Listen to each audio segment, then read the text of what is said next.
Hey everybody, you go through life and then people sit next to you, all right? And people sit next to you and you have no idea who they are. This lady has been to 30 Super Bowls, 30 of the 60, basically half.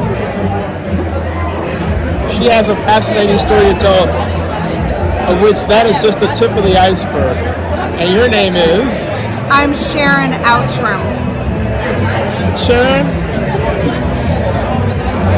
you opened the Super Bowl. You told us about the Georgia Dome. You opened it?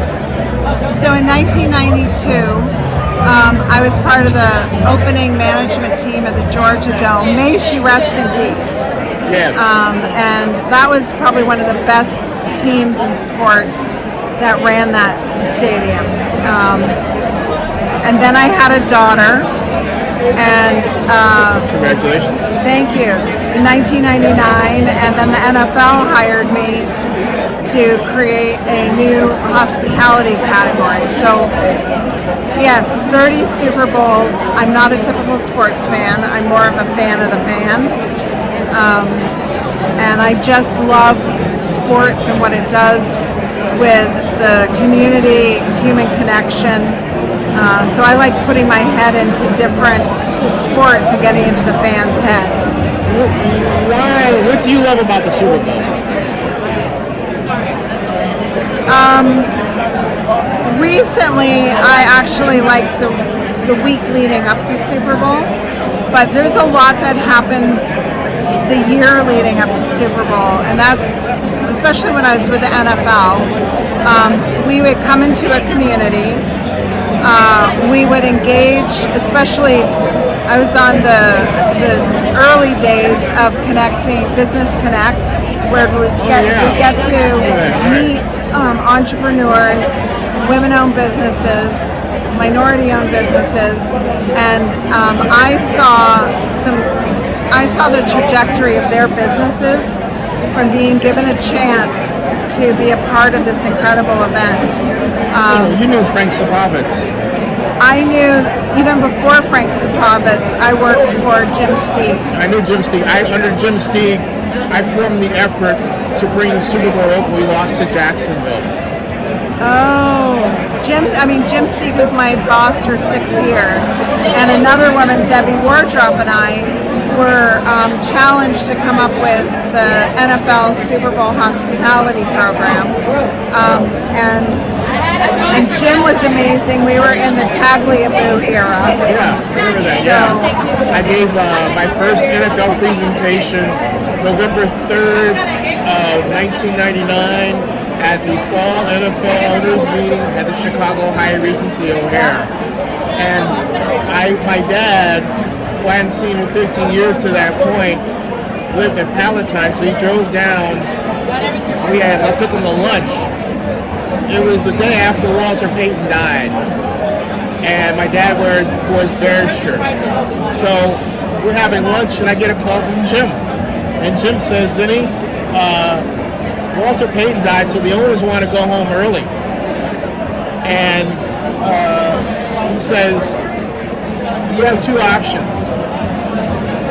You can either go with the owners today at 5 o'clock, or tomorrow morning at 7:30, but no one will be there." So I called Robert Bob, who was the city manager, and Gail Steele, the Alameda County supervisor. And Gail said, "Oh no, they did this to us. They're doing it to us again. They did it to us in Cooperstown." I said, "No, Gail, that's not what's going on." So Robert said, "Can you do it?" I said, "Yeah, I can do it." So I went in, and it was a Super Bowl policy committee. It was Jim Steeg, Neil Austrian, CEO of the league at the time, Bob Tisch of the Giants, and the great Jim Irsay, and the late great, whose son I now can call a friend, Lamar Hunt. Okay. And Mr. Hunt and Jim Irsay spontaneously grabbed my bags after my presentation to help me out. And I said, wait. I said, "Jim, what did you think of my presentation? It was outstanding." And I said, "Would you say that to the press?" And he said, "Yeah," and he did. He walked his talk. So, Jim has always walked his talk. oh, and Mr. Hunt wrote me a 3x5 thank you out of the blue.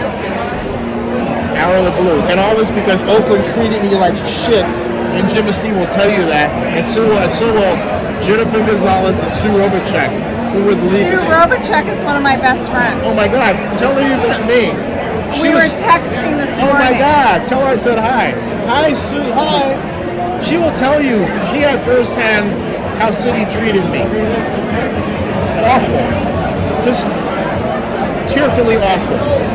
Just because they didn't think I could do it, and I beat them. I beat everybody. I got him in the finals. Jerry Brown was shocked. He then tried to replace me. I wrote an email accusing him of not prizing black folks who were intellectually aggressive. Which Chip Johnson said in the Chronicle. In other words, he's saying he's racist. So someone else took that email to Jerry. And Jerry tried to fire me on the spot, which is against California law.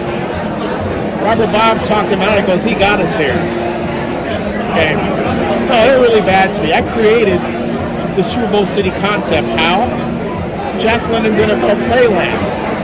Because I didn't know how I was going to get people to Oakland. I came up with this idea of cordoning off Jack London Square over here and having these platforms for local bands, and I wanted to get Mick Jagger and the Rolling Stones to be the opening act. So I was just counting up the money, right?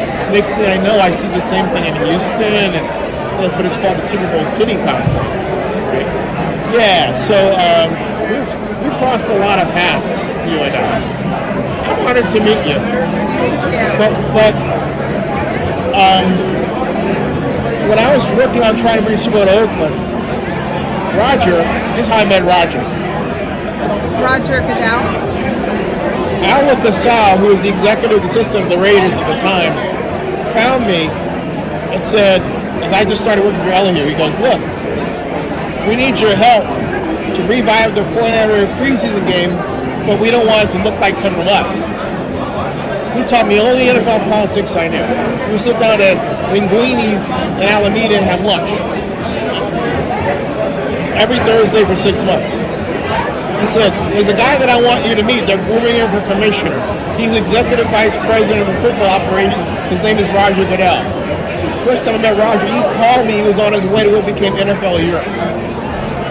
Ironically, just out of the freaking blue, I happened to read about Charles Goodell, his dad. So our first 30 minutes wasn't even about him. It was about his dad. And how he had actually was the only Republican to vote against the Vietnam War. Wow. Yeah. So you and I crossed a lot of paths. I'm honored to meet you. But I have to ask you, and I say this because Robert told me that the best Super Bowl at the time was the 1991 Super Bowl. Did you say 1991? Yeah, between the Giants and the Buffalo Bills, because it was Americana. What was the best Super Bowl for you? My first Super Bowl was 1993 at the Rose Bowl.